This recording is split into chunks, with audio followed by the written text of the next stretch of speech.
Welcome back to Major Intonio's presentation of Georges Guynemer, Night of the Air, by Henry Bordeaux. Canto 2, Launched into Space. 1. The First Victory. The apprentice pilot, then, left the ground for the first time at the POW School on February 17, 1915, in a three-cylinder Blériot. But these were only short leaps, though sufficiently audacious ones. His monitor accused him of breakneck recklessness. Too much confidence, madness, fantastical humor. That same evening, he wrote describing his impressions to his father. Before departure, a bit worried, in the air, wildly amusing. When the machine slid or oscillated, I was not at all troubled. It even seemed funny. Well, it diverted me immensely, but it was lucky that Maman was not there. I don't think I have achieved a reputation for prudence. I hope everything will go well. I shall soon know. During February, he made many experimental flights, and finally on March 10, 1915, went up 600 meters. This won him next day a diploma from the Aero Club, and the day following he wrote to his sister Odette this hymn of joy, not long but unique in his correspondence. Uninterrupted descent, volplaning for 800 meters. Superb view, sunset. Superb view, sunset. In the 150 or 200 letters addressed to his family, I believe this is the only landscape. Slightly later, but infrequently, the new aviator gave a few details of observation, the accuracy of which lent them some picturesqueness. But in this letter he yielded to the intoxication of the air. He enjoyed flying as if it were his right. He experienced that sensation of lightness and freedom which accompanies the separation from earth, the pleasure of cleaving the wind, of controlling his machine, of seeing, breathing, thinking differently from the way he saw and thought and breathed on the land, of being born, in fact, into a new and solitary life in an enlarged world. As he ascended, men suddenly diminished in size. The earth looked as if some giant hand had smoothed its surface, diversified only by moving shadows, while the outlines of objects became stronger so that they seemed to be cut in relief. The land was marked by geometrical lines showing man's labor and its regularity, an immense party-colored checkerboard traversed by the lines of highroads and rivers, and containing islands which were forests and towns and cities. Was it the chain of the Pyrenees covered with snow which, breaking this uniformity, wrested a cry of admiration from the aviator? What shades of gold and purple were shed over the scene by the setting sun?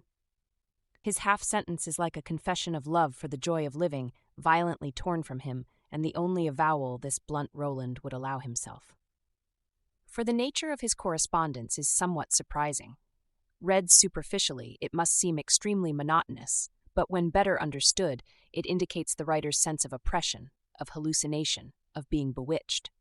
From that moment, Guynemer had only one object, and from its pursuit he never once desisted. Or, if he did desist for a brief interval, it was only to see his parents, who were part of his life, and whom he associated with his work. His correspondence with them is full of his airplanes, his flights, and then his enemy chasing. His letters have no beginning and no ending, but plunge at once into action. He himself was nothing but action. Only that? The reader will ask. Action was his reason for existing, his heart, his soul, action in which his whole being fastened on his prey. A long and minutiose training goes to the making of a good pilot. But the impatient Guynemer had patience for everything, and the self-willed Stanislas student became the hardest working of apprentices. His scientific knowledge furnished him with a method, and after his first long flights his progress was very rapid. But he wanted to master all the principles of aviation. As student mechanician, he had seen airplanes built. He intended to make himself veritably part of the machine which should be entrusted to him. Each of his senses was to receive the education which, little by little, would make it an instrument capable of registering facts and effecting security. His eyes, those piercing eyes which were to excel in raking the heavens and perceiving the first trace of an enemy at incalculable distances, though they could only register his motion in relation to the earth and not the air, could, at all events, inform him of the slightest deviations from the horizontal in the three dimensions, namely, straightness of direction, lateral and longitudinal horizontality, and accurately appreciate angular variations. When the motor slowed up or stopped, His ear would interpret the sound made by the wind on the piano wires, the tension wires, the struts and canvas, while his touch, still more sure, would know by the degree of resistance of the controlling elements the speed action of the machine, and his skillful hands would prepare the work of death. In the case of the bird, says the manual by Monsieur Maurice Percheron, its feathers connect its organs of stability with the brain, while the experienced aviator has his controlling elements which produce the movement he wishes and inform him of the disturbing motions of the wind. But with Guynemer, the movements he wanted were never brought about as the result of reflex nervous action. At no time, even in the greatest danger, did he ever cease to govern every maneuver of his machine by his own thought. His rapidity of conception and decision was astounding, but was never mere instinct. As pilot, as hunter, as warrior, Guynemer invariably controlled his airplane and his gun with his brain. This is why his apprenticeship was so important, and why he himself attached so much importance to it. By instinct, in this case. His nerves were always strained, but he worked out his results.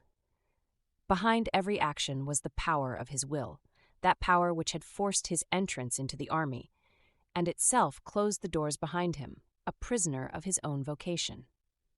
He familiarized himself with all the levers of the engine and every part of the controlling elements. When the obligatory exercises were finished and his comrades were resting and idling, he remounted the airplane, as a child gets onto his rocking horse, and took the levers again into his hands. When he went up, he watched for the exact instant for quitting the ground and sought the easiest line of ascension. During flights, he was careful about his position, avoiding too much diving or nosing up, maintaining a horizontal movement, making sure of his lateral and longitudinal equilibrium, familiarizing himself with winds and adapting his motions to every sort of rocking. When he came down, and the earth seemed to leap up at him, he noted the angle and swiftness of the descent and found the right height at which to slow down. Although his first efforts had been so clever that his monitors were convinced for a long time that he had already been a pilot, yet it is not so much his talent that we should admire as his determination. He was more successful than others because he wore himself out during the whole of his short life in trying to do better in order to serve better. He worked more than anyone else. When he was not satisfied with himself, he began all over again and sought the cause of his errors. There are many other pilots as gifted as Guynemer, but he possessed an energy which was extraordinary, and in this respect excelled all the rest. And there were no limits to the exercise of this energy. He gave his own body to complete, so to speak, the airplane, a centaur of the air. The wind that whistled through his tension wires and canvas made his own body vibrate like the piano wires. His body was so sensitive that it, too, seemed to obey the rudder. Nothing that concerned his voyages was either unknown or negligible to him.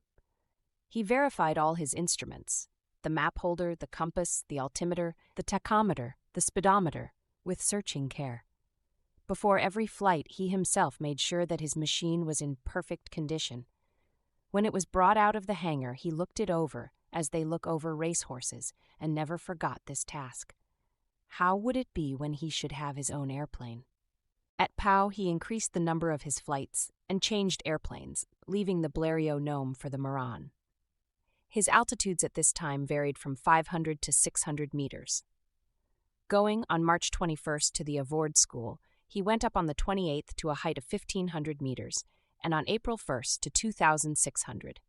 His flights became longer and lasted 1 hour, then an hour and a half.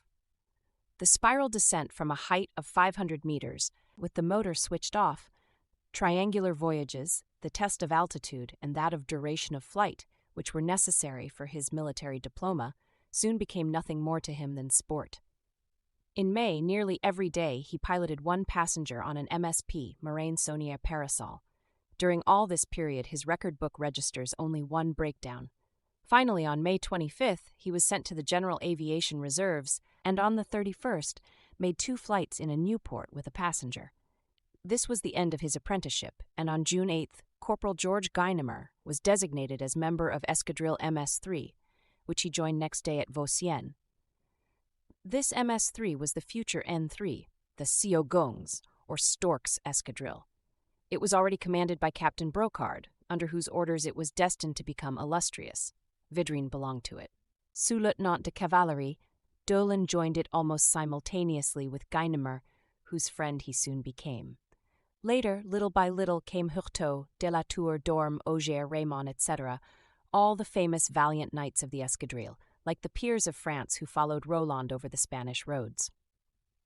This aviation camp was at Vosgien near Villers-Cotterêts in the Valois country, with its beautiful forests, its chateaux, its fertile meadows, and its delicate outlines made shadowy by the humid vapor rising from ponds or woods.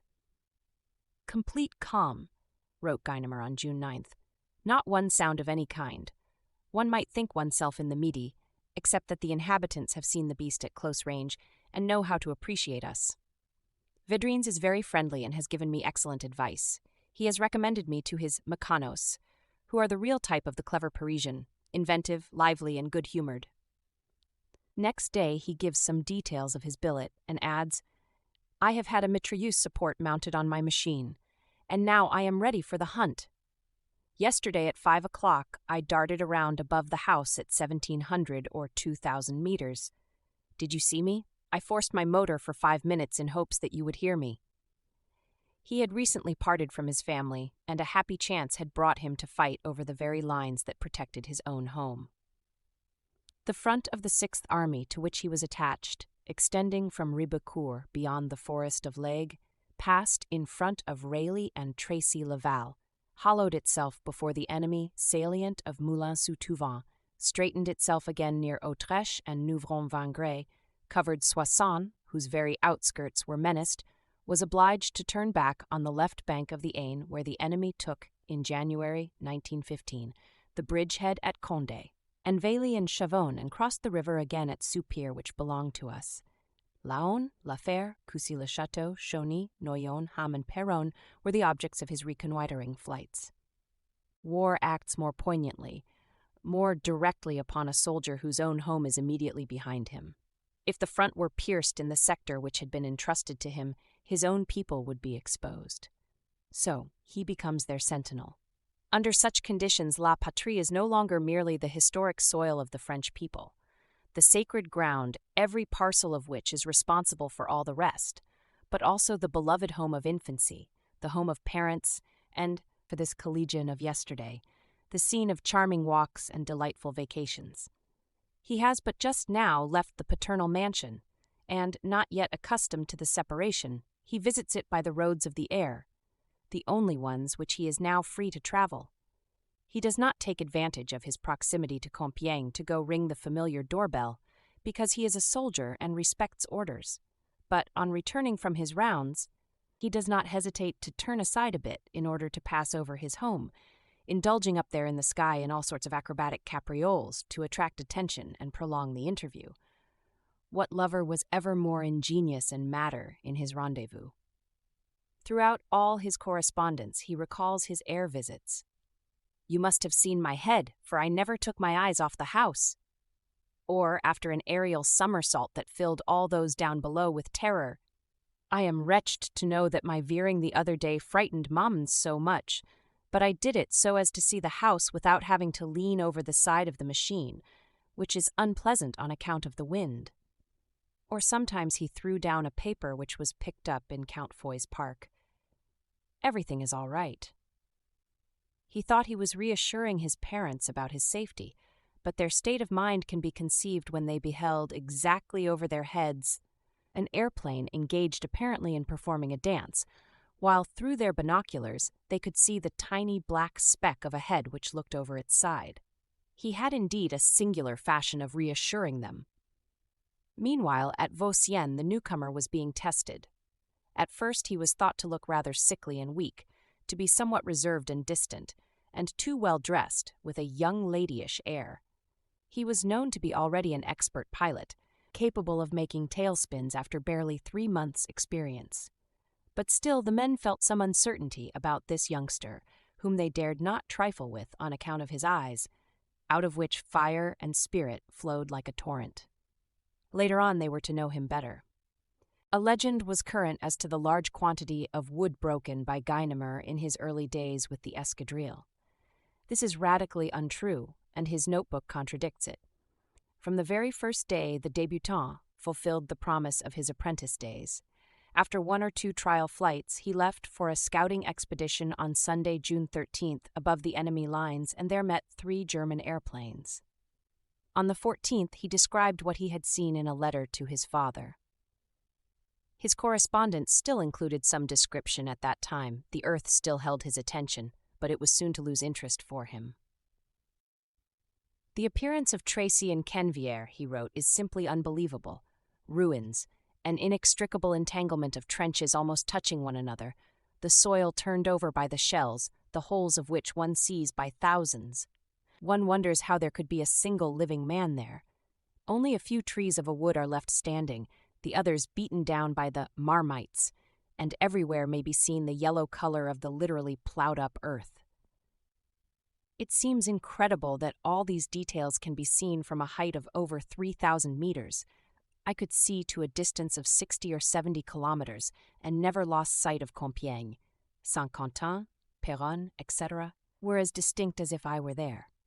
Next day, the 14th, another reconnaissance, of which the itinerary was Coucy, Laon, La Fère, Ternier, Apilly, Vic-sur-Aisne. Not a cannon shot disturbed these first 2 expeditions. But danger lurked under this apparent security, and on the 15th he was saluted by shells dropping quite near. It was his baptism by fire, and only inspired this sentence à la Duguesclin. No impression except satisfied curiosity. The following days were passed in a perfect tempest, and he only laughed. The new Roland, the bold and marvelous knight, is already revealed in the letters to be given below. On the 16th he departed on his rounds, carrying as observer Lieutenant de Lavalette. His airplane was hit by a shell projectile in the right wing.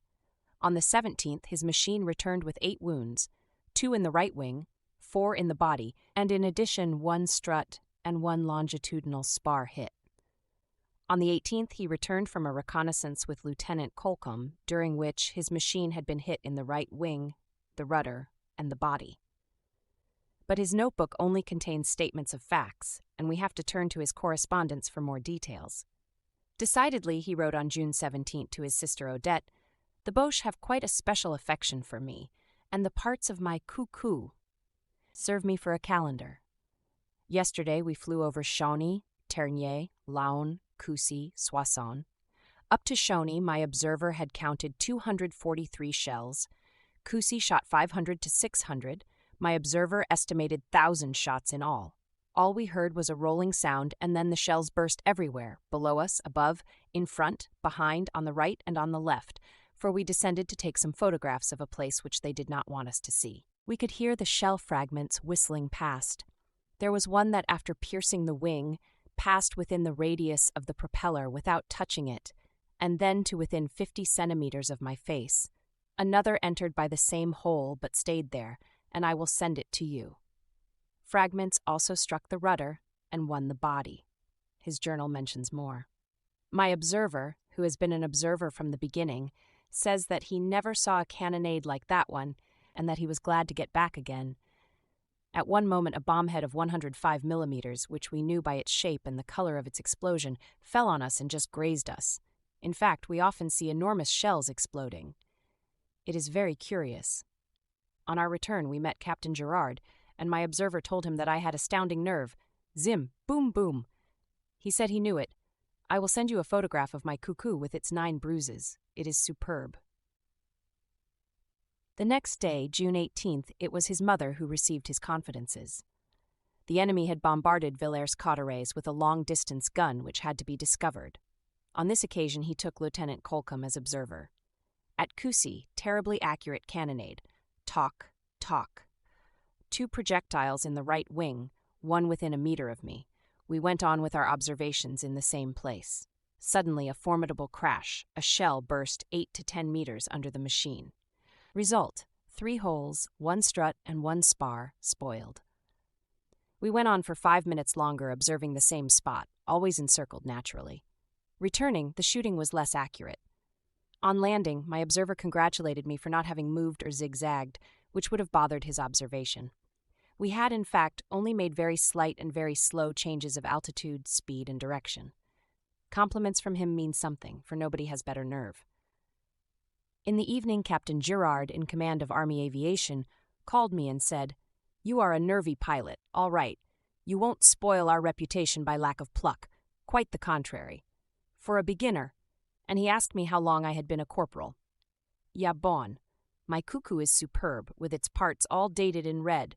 You can see them all, for those underneath spread up over the sides. In the air, I showed each hole in the wing as it was hit to the passenger, and he was enchanted, too. It's a thrilling sport. It is a bore, though, when they burst over our heads, because I cannot see them, though I can hear. The observer has to give me information in that case. Just now, le roi n'est pas mon cousin." Lieutenant, now Captain, Colcombe has completed this account. During the entire period of his observation, the pilot, in fact, did not make any maneuver or in any way shake the machine in order to dodge the firing. He simply sent the airplane a bit higher and calmly lowered it again over the spot to be photographed, as if he were master of the air. The following dialogue occurred. The observer: "I have finished. We can go back." The pilot: "Lieutenant, do me the favor of photographing for me the projectiles falling around us." Children have always had a passion for pictures, and the pictures were taken. The chasers and bombardiers in the history of aviation have attracted public attention to the detriment of their comrades, the observers, whose admirable services will become better known in time.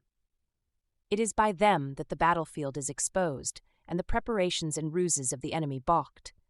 They are the eyes of the commanders, and also the friends of the troops. On April 29, 1916, Lieutenant Robb flew over the trenches of the Mort Home at 200 meters and brought back a detailed exposition of the entanglement of the lines. A year later, in nearly the same place, Lieutenant Pierre Guillon, observer on board a biplane of the Moroccan Division, was forced down by 3 enemy airplanes just at the moment when his division, whose progress he was following in order to report it, started its attack on the Corbeau Woods east of the Mort Home on August 20th, 1917. He fell on the first advancing lines and was picked up, unconscious and mortally wounded, by an artillery officer who proceeded to carry out the aviator's mission. When the latter reopened his eyes for only a short while, he asked, "Where am I?" "North of Chadancourt, west of Cumières." "Has the attack succeeded?" "Every object has been attained." "Ah, that's good, that's good." He made them repeat the news to him. He was dying, but his division was victorious. Near Frise, Lieutenant Sains, who had been obliged to land on July 1st, 1916, was rescued by the French army on July 4th, after having hidden himself for 3 days in a shell hole to avoid surrendering, his pilot, Quartermaster de Kisbotter, having been killed. During the Battle of the Aisne in April 1917, Lieutenant Godillot, whose pilot had also been killed, slid along the plain, sat on the knees of the dead pilot, and brought the machine back into the French lines. And Captain Méry, Lieutenant Viguier, Lieutenant de Saint-Séverin, and Fressac, Fleuret, Deniort, and Major Challe, Lieutenant Boudereau, Captain Rokel, and Adjutant Fonck, who was to become famous as a chaser, how many of these elite observers furthered the destruction wrought by the artillery and aided the progress of the infantry? On October 24, 1916, as the fog cleared away, I saw the airplane of the Guyot de Salon's division fly over Fort Douaumont just at the moment when Major Nicolai's Marines entered there. The airplane had descended so low into the mist that it seemed as if magnetically drawn down by the earth, and the observer, leaning over the edge, was clapping his hands to applaud the triumph of his comrades. The latter saw his gesture, even though they could not hear the applause, and cheered him, a spontaneous exchange of soldierly confidence and affection between the sky and the earth. Almost exactly 1 year later, on October 23, 1917, I saw the airplane of the same division hovering over the fort of the Malmaison just as the Giraud Battalion of the 4th Zouaves Regiment took possession of it. At dawn, it came to observe and note the site of the commanding officer's post, and to read the optical signals announcing our success. At each visit, it seemed like the moving star of old, now guiding the new shepherds, the guardians of our dear human flocks, not over the stable where a god was born, but over the ruins where victory was born. Later on, Captain Colcom spoke of Guynemer as the most sublime military figure I have ever been permitted to behold, one of the finest and most generous souls I have ever known.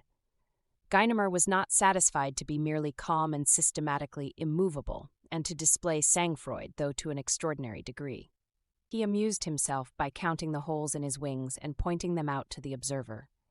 He was furious when the explosions occurred outside his range of vision, because he was not resigned to missing anything. He seemed to juggle with the shrapnel. And after landing, he rushed off to his escadrille chief, Captain Brocard, took him by the arm, and never left him until he had drawn him almost by force to his machine, compelling him to put his fingers into the wounds. Exulting meanwhile, and fairly bounding with joy, Captain, now Major Brocard, felt quite sure of him from that time, and referred to him later in these words: "Very young, his extraordinary self-confidence and natural qualities will very soon make him an excellent pilot." His curiosity indeed was satisfied, and to whom would he confide all the risks that he ran? His mother and his sisters, the hearts which were the most troubled about him, and whose peace and happiness he had carried off into the air. He never dreamed of the torment he caused them, and which they knew how to conceal from him. Even the idea of such a thing never occurred to him. As they loved him just as he was, in the raw. He was too young to dissimulate, too young to spare them. He knew nothing either of lies or of pity.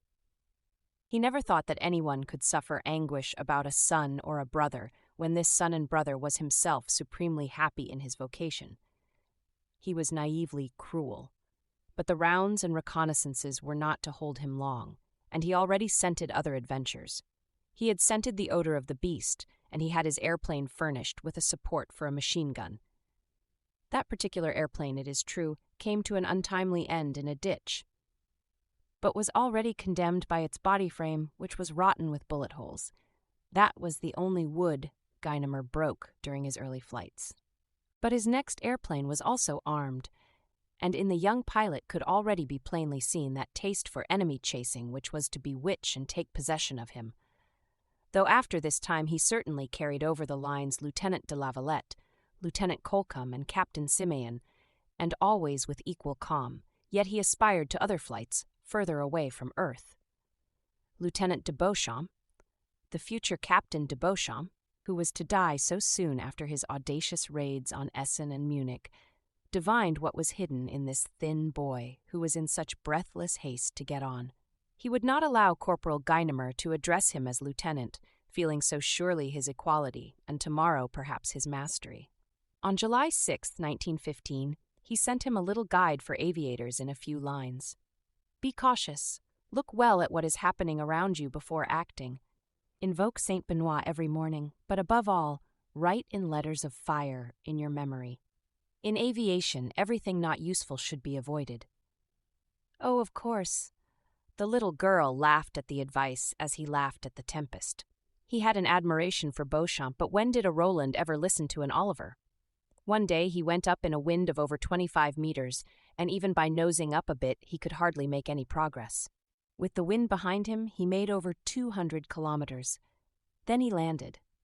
Védrines addressed a few warning remarks to him, and he was thought to be calmed. But off he went again before the frightened spectators. He would always do too much, and nothing could restrain him. The importance of the development of aviation in the war had been foreseen neither by the Germans nor ourselves. If before the beginning of the campaign, the military chiefs had understood all the services which would be rendered by aerial strategic scouting, the regulation of artillery fire would not have still been in an experimental stage. No one knew the help which was to be derived from aerial photography. The air duel was regarded simply as a possible incident that might occur during a patrol or a reconnaissance, and in view of which the observer or mechanician armed himself with a gun or an automatic pistol. Airplanes armed with machine guns were very exceptional, and at the end of 1914 there were only 30. The Germans used them generally before we did, but it was the French aviators, nevertheless, who forced the Germans to fight in the air. I had the opportunity in October 1914 to see from a hill on the Aisne one of these first airplane combats, which ended by the enemy falling on the outskirts of the village of Muizen on the left bank of the Vesle. The French champion bore the fine name of Fonck and piloted a Voisin. At that date, it was not unusual to pick up messages dropped within our lines by enemy pilots, substantially to this effect: "Useless for us to fight each other. There are enough risks without that." Meanwhile, strategic reconnaissance was perfected as the line of the front became firmly established, and more importance was accorded to the search for objectives.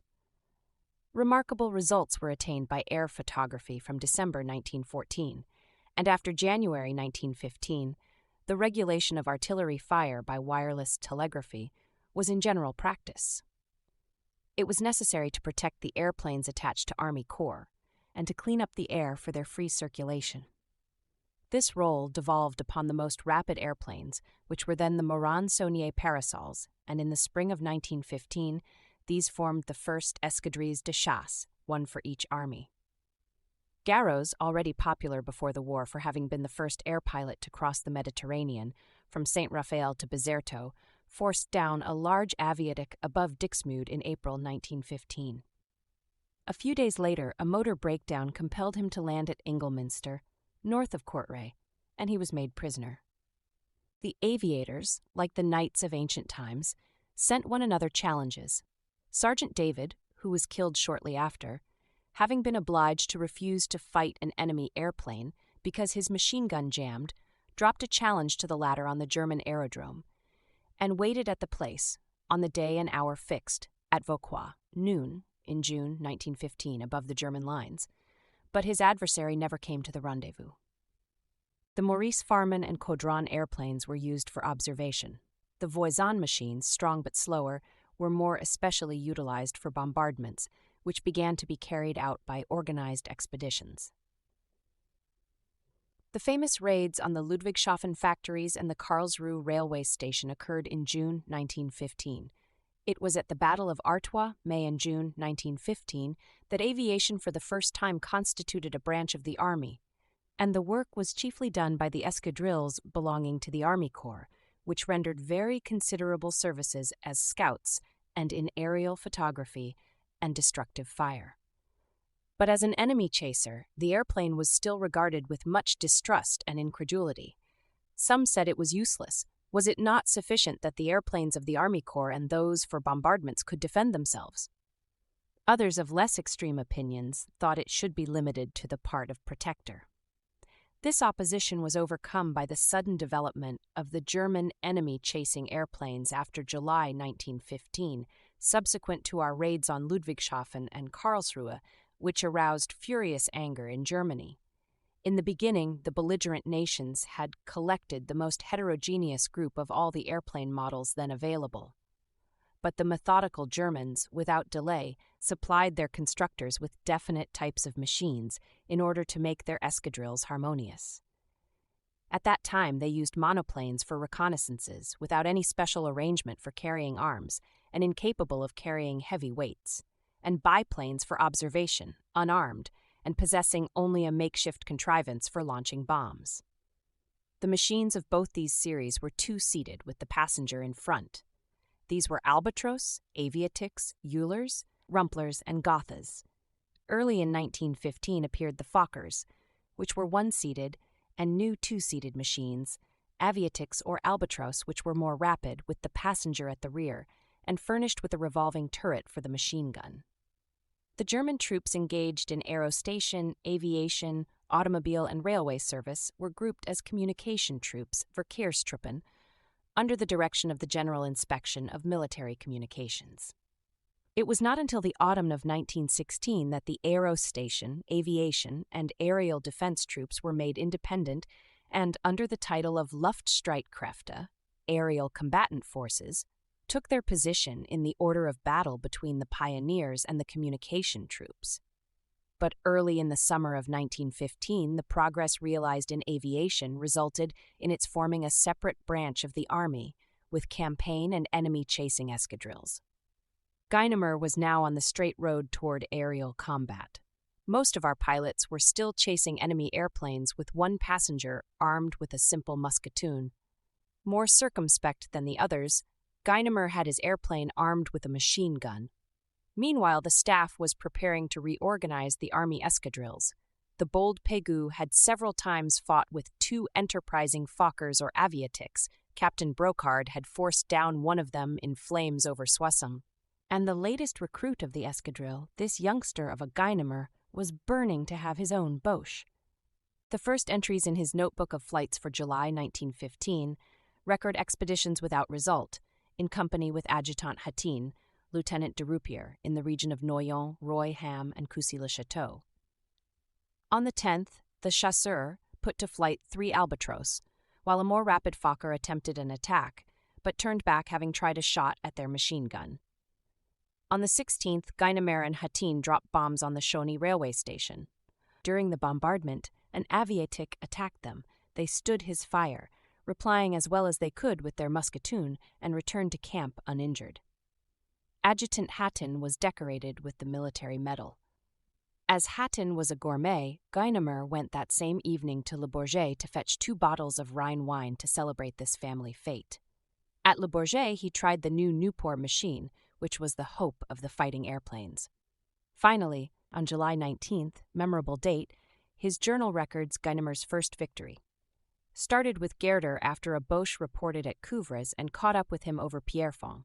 Shot 1 belt, machine gun jammed, then unjammed. The Boche fled and landed in the direction of Lyon. At Coucy, we turned back and saw an aviatik going towards Soissons at about 3,200 meters up. We followed him, and as soon as he was within our lines, we dived and placed ourselves about 50 meters under and behind him at the left.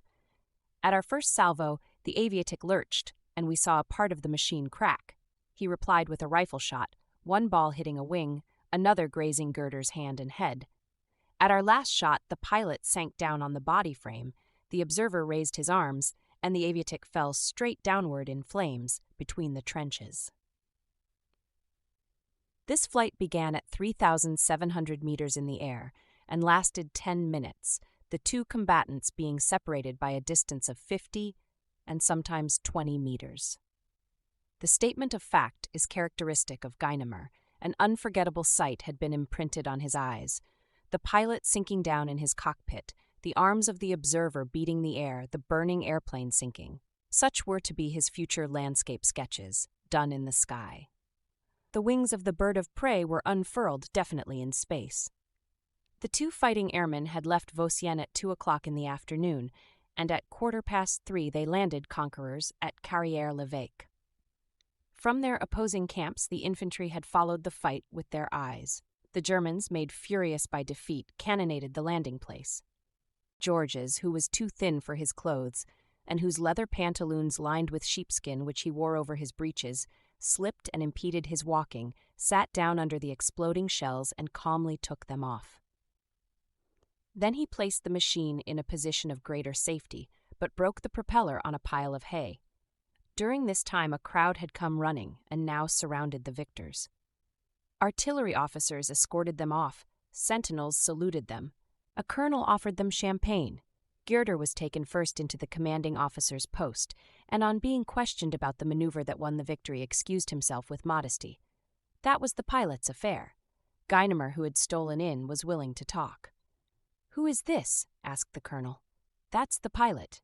You? How old are you?" 20. "And the gunner?" 22. "The deuce!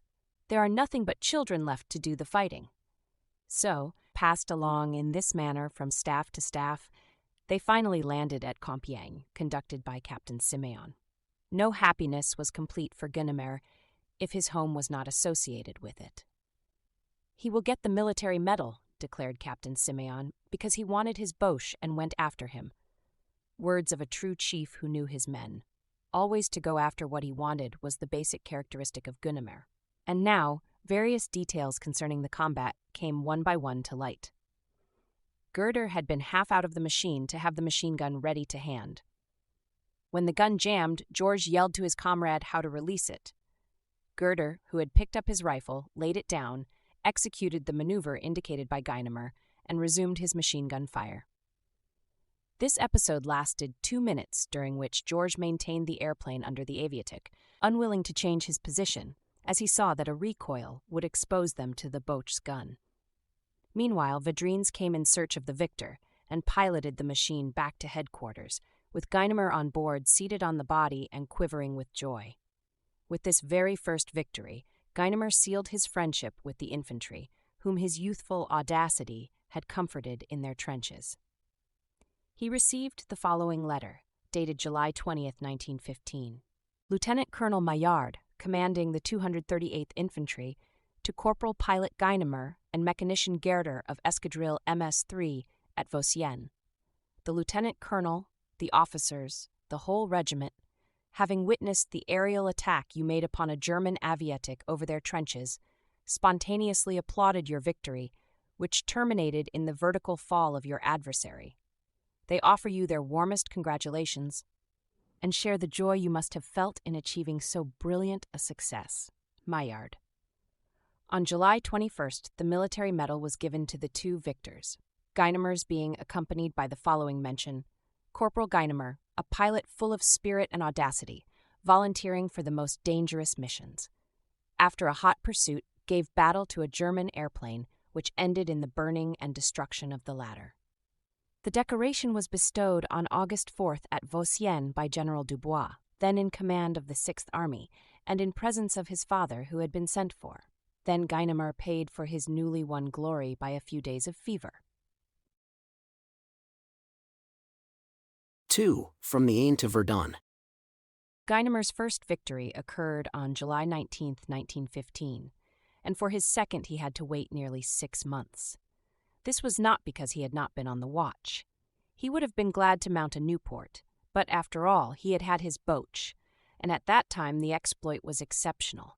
He had to be patient and give his comrades a chance to do the same. When finally he obtained the longed-for Nieuport, he flew 16 hours in 5 days and naturally went to parade himself over Compiègne. Without this dedication to his home, the machine would never be consecrated. When the overwork incident to such a life forced him to take a little repose, he wandered back to his home like a soul in pain. It was in vain that his parents and his 2 sisters, whom he called his kids as if he were their elder, exhausted their ingenuity to amuse him. This home he loved so much, which he left so recently, and returned to so happily, bringing with him his young fame, no longer sufficed him. Though he was so comfortable there, yet on clear days the house stifled him. On such days he seemed like a schoolchild caught in some fault. A little more, and he would have condemned himself. Then his sister Yvonne, who had understood the situation, made a bargain with him. "What is it you miss here at home?" "Something you cannot give me. Or rather, yes, you can give it to me. Promise me you will. Surely, if it will make you happy, I shall be the happiest of men. Then it's granted in advance." "Very well, this is it. Every morning you must examine the weather. If it is bad, you will let me sleep. And if it is fine, you will wake me up." His sister was afraid to ask more, as she guessed how he would use a fine day. As she was silent, he pretended to pout with that cajoling manner he could assume, and which fascinated everybody. "You won't do it? I could not stay home. C'est plus fort que moi. But I promise." And to keep him at home until he should be cured, more or less, the young girl opened her window every morning and inspected the sky, secretly hoping to find it thickly covered with clouds. Clouds, waiting over there, motionless on the edge of the horizon, what are you waiting for? Will you stand idle and let me awaken my brother who is resting? The clouds being indifferent, the sleeper had to be awakened. He dressed hastily with a smile at the transparent sky and soon reached Vosgien by automobile, where he called for his machine, mounted, ascended, flew, hunted the enemy, and returned to Compiègne for luncheon. "And you can leave us like that?" remonstrated his mother. "Why, this is your holiday." "Yes, the effort to leave is all the greater." "Well, I like the effort, maman." His Antigone forced herself to keep her bargain with him. The sun never shone above the forest in vain, but nevertheless she detested the sun. What a strange Romeo this boy would have made. Without the least doubt he would have charged Juliet to wake him to go to battle, and would never have forgiven her for confounding the lark and the nightingale. On his return to the aviation camp, in the absence of his own longed-for victories, he took pleasure in describing those of others. He knew nothing of rivalry or envy. He wrote his sister Odette the following description of a combat waged by Captain Brocard, who surprised a Boche from the rear, approached him to within 15 meters without being seen, and just at the moment when the enemy pilot turned round his head, sent him 7 cartridges from his machine gun. Result: 1 ball in the ear and another through the middle of his chest. You can imagine whether the fall of the machine was instantaneous or not. There was nothing left of the pilot but 1 chin, 1 ear, 1 mouth, a torso, and material enough to reconstitute 2 arms. As to the cuckoo, burned, nothing was left but the motor and a few bits of iron. The passenger was emptied out during the fall. It cannot be said that he had much consideration for the nerves of young girls. He treated them as if they were warriors who could understand everything relating to battles. He wrote with the same freedom that Shakespeare's characters use in speech. Until the middle of September, he piloted 2-seated airplanes, carrying 1 passenger, either as observer or combatant. At last, he went up in his 1-seated Nieuport, reveling in the intoxication of being alone, that intoxication well known to lovers of the mountains and the air.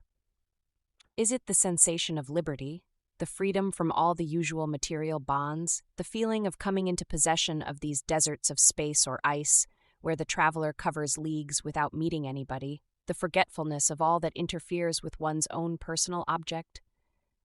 Such solitaries do not easily accommodate themselves to company which seems to them to encroach upon their domain and steal a part of their enjoyment. Guynemer never enjoyed anything so much as these lonely rounds in which he took possession of the whole sky, and woe to the enemy who ventured into this immensity, which was now his park. On September 29th and October 1st, 1915, he was sent on special missions. These special missions were generally confided to Védrines, who had accomplished 7. The time is not yet ripe for a revelation of their details, but they were particularly dangerous, for it was necessary to land in occupied territory and return. Guynemer's first mission required 3 hours flying. He ascended in a storm, just as the countermand arrived owing to the unfavorable weather. When he descended, volplaning at daybreak with slackened, noiseless motor and landed on our invaded territory, his heart beat fast. Some peasants going to their work in the fields saw him as he ascended again, and recognizing the tricolor, showed much surprise and then extended their hands to him. This mission won for Sergeant Guynemer. He had been promoted sergeant shortly before. His second mention has proved his courage, energy, and sang-froid by accomplishing as a volunteer an important and difficult special mission in stormy weather. "This palm is worth while," he wrote in a letter to his parents, "for the mission was hard." On his way back, an English aviator shot at him, but on recognizing him signaled elaborate excuses. Some rather exciting reconnaissances with Captain Simeon. One day over St. Quentin, they were attacked by a Fokker, and, their machine gun refusing to work, they were subjected to 200 shots from the enemy at 100 meters, then at 50 meters, so that they were obliged to dive into a cloud with 1 tire gone, and a few bombardments of railway stations and goods depots did not assuage his fever for the chase. Nothing sufficed him but to explore and rake the heavens. On November 6th, 3,000 meters above Scholens, he waged an epic combat with an LVG, Luftverkehrgesellschaft, 150 HP. Having succeeded in placing himself 3 meters under his enemy, he almost laughed with the surety he felt of forcing him down when his machine gun jammed. He immediately banked, but he was so near the enemy that the machines interlocked. Would he fall? A bit of his canvas was torn off, but the airplane held its own. As he drew away, he saw the enormous enemy machine gun aimed at him. A bullet grazed his head. He dived under the Boche, who retreated. "All the same," Guynemer added gaily, "if I ever get into a terrible financial fix and have to become a cab driver, I shall have memories which are far from ordinary. A tire exploding at 3,400 meters, and interlocking at 3,000 meters. That rotten Boche only owed his life to a spring being slightly out of order, as was shown by the autopsy on the machine gun. For my 8th combat, this was decidedly annoying. It was annoying, but what could be done? Nothing, in fact, but return to one's apprenticeship." He was perfectly satisfied with his work as a pilot, but it was necessary to avoid these too frequent jammings which saved the enemy. At Stanislas College, Guynemer was known as an excellent shot. He began to practice again with his rifle and with the machine gun. Above all, he carefully examined every part of this delicate weapon, taking it apart and putting it together and increasing his practice. He became a gunsmith. And there lies the secret of his genius. He never gave up anything, nor ever acknowledged himself beaten.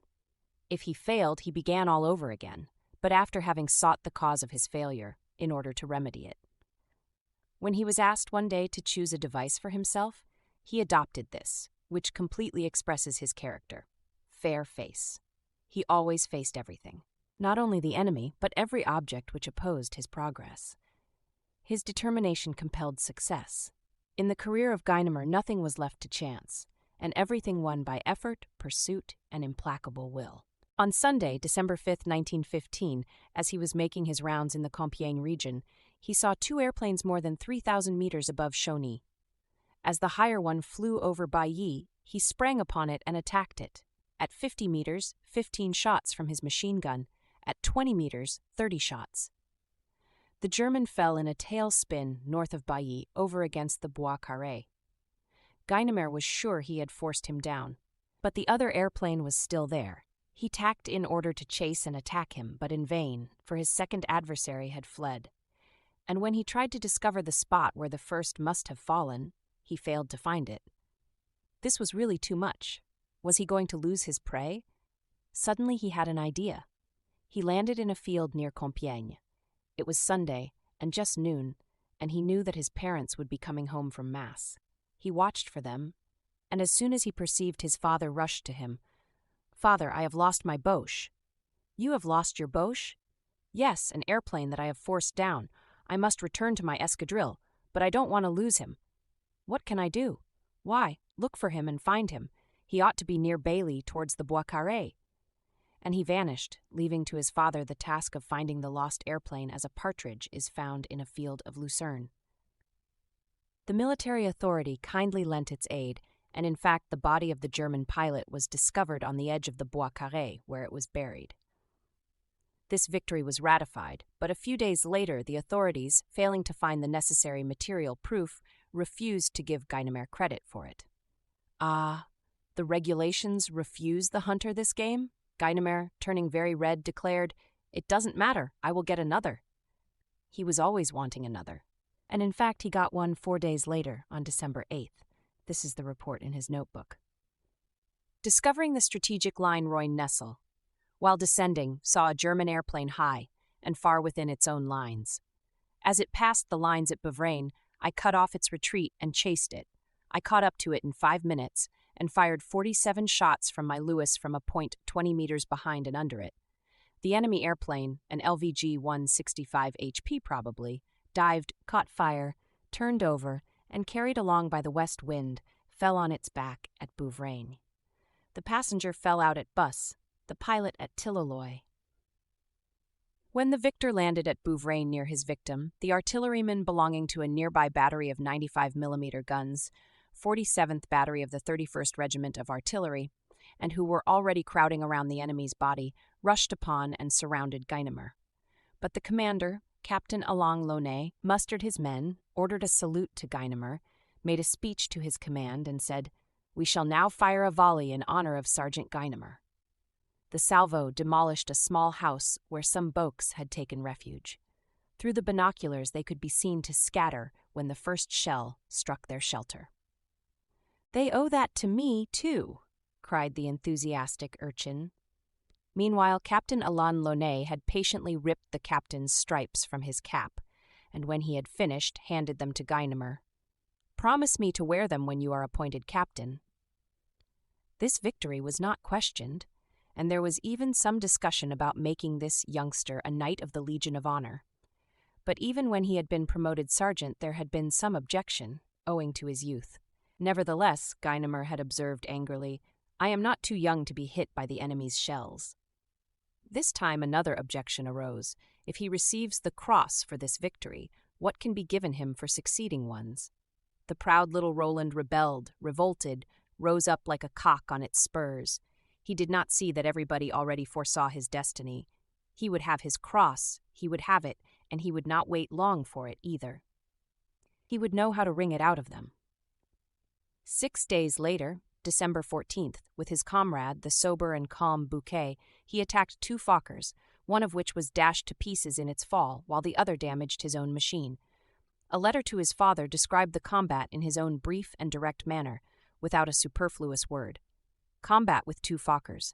The first, trapped and his passenger killed, dived upon me without having seen me. Result? 35 bullets at close quarters and kook, his finish. The fall was seen by 4 other airplanes. 3 + 1 makes 4, and perhaps that will win me the cross. Then combat with the second Fokker, a 1-seated machine shooting through the propeller, as rapid and easily handled as mine. We fought at 10 meters, both turning vertically to try to get behind. My spring was slack. Compelled to shoot with one hand above my head, I was handicapped. I was able to shoot 21 times in 10 seconds. Once we almost telescoped, and I jumped over him. His head must have passed within 50 centimeters of my wheels. That disgusted him. He went away and let me go. I came back with an intake pipe burst, 1 rocker torn away. The splinters had made a number of holes in my overcoat and 2 notches in the propeller. There were 3 more in one wheel, in the body frame, injuring a cable, and in the rudder. All these accounts of the chase, cruel and clear, seemed to breathe a savage joy and the pride of triumph. The sight of a burning airplane, of an enemy sinking down, intoxicated him. Even the remains of his enemies were dear to him, like treasures won by his young strength. The shoulder straps and decorations worn by his adversary who fell at Tillaloy were given over to him. And Achilles before the trophies of Hector was not more arrogant. These combats in the sky, more than 9,000 feet above the earth, in which the 2 antagonists are isolated in a duel to the death, scarcely to be seen from the land, alone in empty space, in which every second lost, every shot lost, may cause defeat. And what a defeat! Falling, burning, into the abyss beneath, in which they fight sometimes so near together, with short, unsteady thrusts that they see each other like knights in the lists, while the machines graze and clash together like shields, so that fragments of them fall down like the feathers of birds of prey fighting beak to beak. These combats, which require the simultaneous handling of the controlling elements and of the machine gun, and in which speed is a weapon, why should they not change these young men, these children, into demigods, Hercules, Achilles, Roland, the Cid? Where shall we find outside of mythology or the epics any prototypes for the wild and furious Guynemer? On the day of his coming of age, December 24th, 1915, earlier than his ancestor under the Empire, he received the Cross of the Legion of Honor, with this mention: pilot of great value, model of devotion and courage. Has fulfilled in the past 6 months 2 special missions requiring the finest spirit of sacrifice, and has waged 13 aerial combats, 2 of which ended in the enemy airplanes falling in flames. This mention was already behindhand, having been based upon the report dated December 8th. To the 2 victories therein mentioned should be added those of the 5th and the 14th of December. Decorated at the age of 21, the enlisted mechanician of Pau continued to progress at breakneck speed. The red ribbon, the yellow ribbon, and green war medal with 4 palms are very becoming to a young man's black coat. George Guynemer never despised these baubles, nor in any way concealed the pleasure they afforded him. He knew how high one has to climb to pick them, and he was eager for more and more, not because of vanity, but for what they signified. On the 3rd and 5th of February 1916, new combats took place, always in the region of Roye and Chalnez. On February 3rd, he met 3 enemies within 40 minutes on the same round, attacked at 11:10 an LVG, which replied with its machine gun, fired 47 shots at 100 meters. The enemy airplane dived swiftly down to its own lines, smoking, lost to view at 500 meters from the ground. At 11:40 attacked an LVG with parabellum from behind. At 20 meters, it tacked and dived spirally, pursued neck to neck at 1,300 meters. It fell 3 kilometers from its lines. I rose again and lost sight of it. This airplane had wings of the usual yellow color. Its body was blue like the N, and its outline seemed similar to that of the monocoque. At 11:50, attacked an LVG, which immediately dived into the clouds and disappeared. Landed at Amiens. He cleared the sky of every Boche. 1 fallen and 2 put to flight is not a bad record. He always attacked. With his accurate eyes, he tracked out the enemy in the mystery of space, and placing himself higher, tried to surprise him.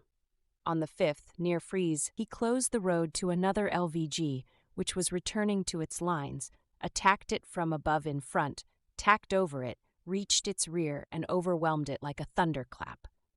The Boche fell in flames between Assaviers and Herbecourt. One more victory, and this one had the honor of appearing in the official communiqué. Sometimes he got back with his machine and his clothes riddled with bullet holes.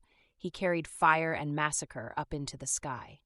And all this was nothing as yet but the exercise of a knight-errant in his infancy. This became evident later when he had acquired complete mastery of his work. February 1916, the month in which began the longest, the most stubborn and cruel, and perhaps the most significant battle of the Great War. In this month began Verdun and the menacing German advance on the right of the Meuse, February 21st to 26, to the wood of Haumont, the wood of the Cars and Herbebois, then to Saint-Monnieu, the wood of the Fosse, the Lochaume wood and Orne, and finally, on February 25th, the attack on Louvemont and Douaumont. The escadrilles, little by little, headed in the same direction, and Guynemer was about to leave the Sixth Army. He would dart no more above the paternal mansion, announcing his victories by his caracoles in the air, nor watch over his own household during his patrol of the region beyond Compiègne, over Noyon, Chauny, Coucy, and Tracy-Laval. The cord which still linked him with his infancy and youth was now to be strained, and on March 11th the Stork's escadrille received orders to depart next day and to fly to the Verdun region. The development of the German fighting airplanes had constantly progressed during 1915. Now, early in 1916, they appeared at Verdun, more homogeneous and better trained, and in possession of a series of new machines. Small one-seated biplanes, Albatros, Halberstadt, New Fokker, and Ego, with a fixed motor of 165 to 175 horsepower, Mercedes and more rarely Benz and Argus, and 2 stationary machine guns firing through the propeller. These chasing escadrilles, Jagdstaffeln, are essentially fighting units. Each Jagdstaffel comprises 18 airplanes, and sometimes 22, 4 of which are reserves. These airplanes do not generally travel alone, at least when they have to leave their lines, but fly in groups, Ketten of 5 each, one of them serving as guide, Kettenführer, and conducted by the most experienced pilot, regardless of rank. German aviation tactics seek more and more to avoid solitary combat and replace it by squadron fighting, or to surprise an isolated enemy by a squadron, like an attack of sparrowhawks upon an eagle. Ever since the establishment of our first autonomous group of fighting airplanes, which figured in the Artois offensives in May 1915, but which did not take the offensive, having their cantonments in the barriers and limiting themselves to keeping off the enemy and cruising above our lines and often behind them, our fighting airplanes gradually overcame prejudice. They were not, it is true, so promptly brought to perfection as our Army Corps airplanes, which proved so useful in the Champagne campaign of September 1915. But it was admitted that the aerial combat should not be regarded as a result of mere chance, but as inevitable, and that it constituted first a protection and afterwards an effective obstruction to an enemy forbidden to make raids in our aerial domain. The next German offensive against Verdun had been foreseen. In consequence, the staff had organized a safety service to avoid all surprise by the enemy, to meet attacks, and prepare the way for the reinforcing troops. But the violence of the Verdun offensive exceeded all expectations. Our escadrilles had done their duty as scouts before the attack. After it began, they were overwhelmed and numerically unable to perform all the aerial missions required. The fighting enemy escadrilles, with their new series of machines and their improvements, won for a few days the complete mastery of the air. Our own airplanes were forced off the battlefield and driven from their landing places by cannon. Meanwhile, the Verdun battle was changing its character. General Pétain, who took command on February 26th, restored the order which had been compromised by the bending of the front, and established the new front against which the Germans hurled their forces. It was also necessary for him to reconquer the mastery of the air. He asked for and obtained a rapid concentration of all the available escadrilles and demanded of them vigorous offensive tactics. To economize and coordinate strength, all the fighting escadrilles at Verdun were grouped under the sole command of Major Roosevelt. They operated by patrols, sometimes following very distant itineraries and attacking all the airplanes they met. In a short time, we regained our air supremacy, and our airplanes, which were engaged in regulating artillery fire and in taking aerial photographs, could work in safety. Their protection was assured by raids even into the German lines. The Stork's escadrille, then, flew in the direction of Verdun. In the course of the voyage, Guynemer brought down his 8th airplane, which fell vertically in flames. This was a good augury. Hardly had he arrived on March 15th when he began to explore the battlefield with his conqueror's eyes.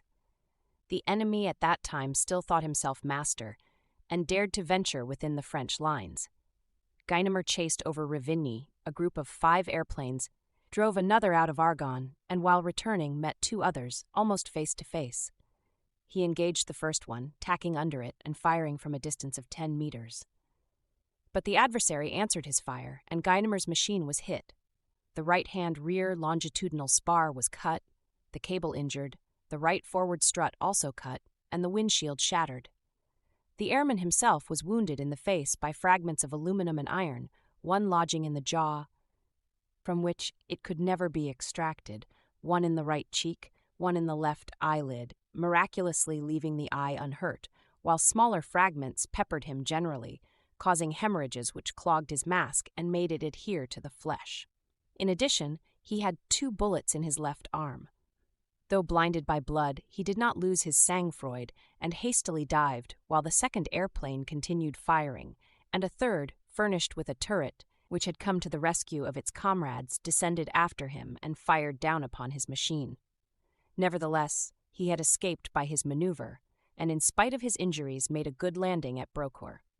On the 14th, he was evacuated to Paris, to the Japanese ambulance in the Hotel Astoria, and with despair in his soul was obliged to let his comrades fight their battle of Verdun without his help.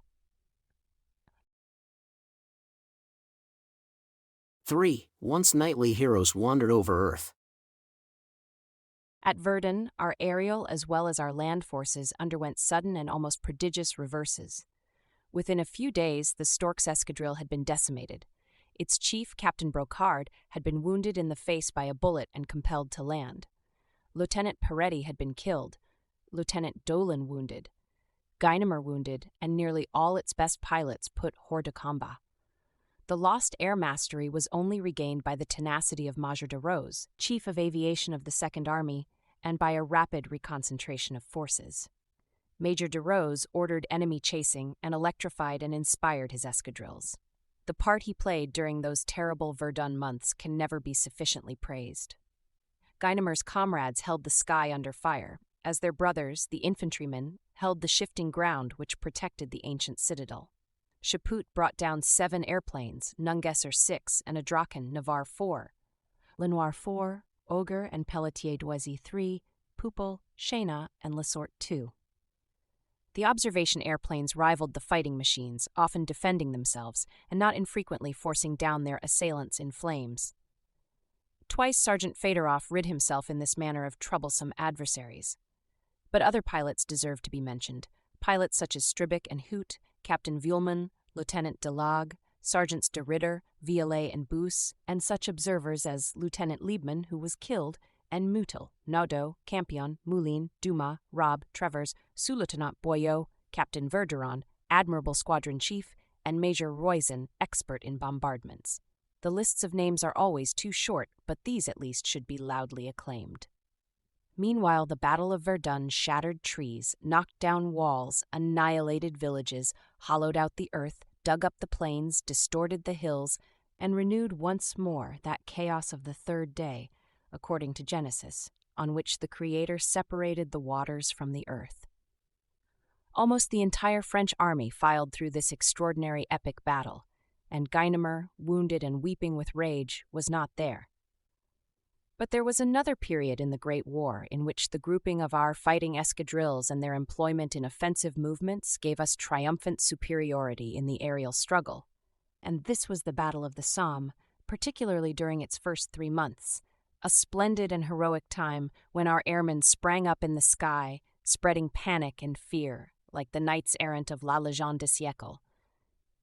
Victor Hugo's verses seem to describe them and their vertiginous rounds rather than the too slow horsemen of old. The earth once saw paladins wander. They blazed like sudden lightning, then faded away, leaving on the faces the fear and the glow of their sudden passages. The names of some have come down to us. They emerged from the south or the north, bearing on their shield the hydra or the Illyrion, covered with the black birds of the heraldic thicket, walking alone on the path that duty indicates. Adding to the dull sound of their solemn footsteps, the vague darkness of an eternal journey, having crossed the waves, the mountains, the horrible woods, they came from so far away that they were terrible, and these great knights, mixed with their coats of arms, all the immensity of the dark horizons. These new knights-errant who wandered above the desolate plains of the Somme, no longer on earth but in the sky, mounted on winged steeds, who started up with a heavy sound from south or north, will be immortal like those of the ancient epics.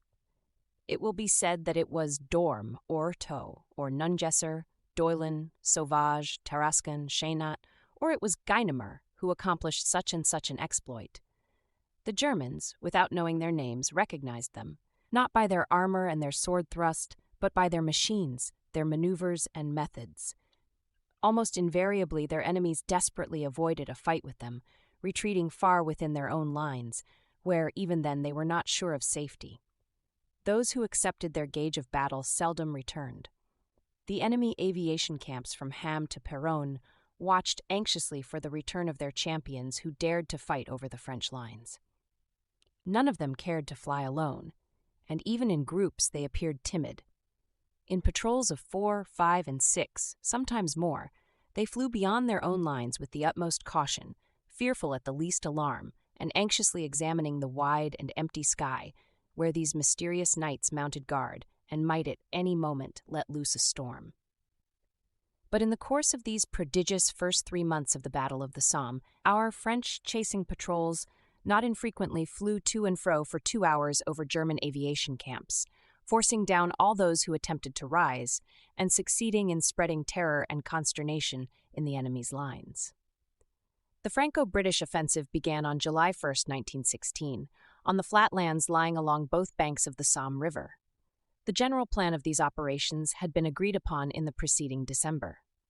The Battle of Verdun had not prevented its execution, which, on the contrary, was expected to relieve Verdun. The attack was made on a front of 40 kilometers between Gaumecourt on the north and Vermont-de-Villers on the south of the river. From the beginning, the French penetrated the enemy's first lines. The 20th Corps took the village of Curlu and held the Favier Wood, while the 1st Colonial Corps and one division of the 35th Corps passed the Fay Ravine and took possession of Bacancourt, Dompierre, and Bousses. On the 3rd, this successful advance continued into the second lines. Within just a few days, General Fayoll's army had taken 10,000 prisoners, 75 cannon, and several hundred machine guns. But the Germans, who were concentrated in the Péronne region with strong positions like Maurepas, Comble, and Cléry, and, further in the rear, Bouchaveznes on the right bank, and Estrée, Belloy-en-Santerre, Barlot, Albancourt, and Pressoir on the left bank, made such desperate resistance that the struggle was prolonged into midwinter.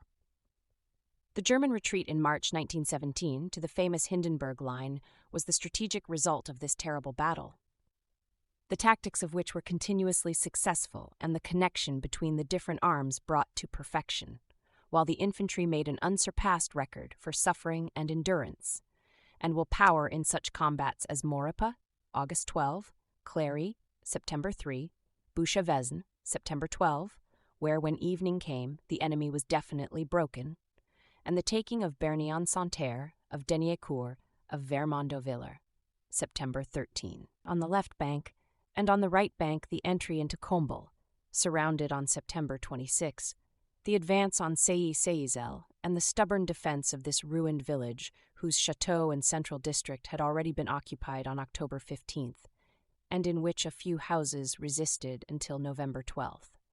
Then there was the fight for the Chaulnes Wood, and La Maisonnette and Ablancourt and Pressoir, and everywhere it was the same as at Verdun. The woods were razed to the ground, villages disappeared into the soil, and the earth was so plowed and crushed and martyred that it was nothing but one immense wound. Now, the air forces had had their part in the victory. Obliged, as they were at Verdun, to resist the numerical superiority of the enemy, they had thrown off the tyranny of atmospheric conditions and accepted and fulfilled diverse missions in all kinds of weather. Verdun had hardened them as it had burned the blood of the infantry who had never known a worse hell than that one. But as our operations now took the initiative, the Aviation Corps was able to prepare its material more effectively, to organize its aerodromes and concentrate its forces beforehand. Its advantage was evident from the first day of the Somme offensive, not only in mechanical power, but in a method which coordinated and increased its efforts under a single command.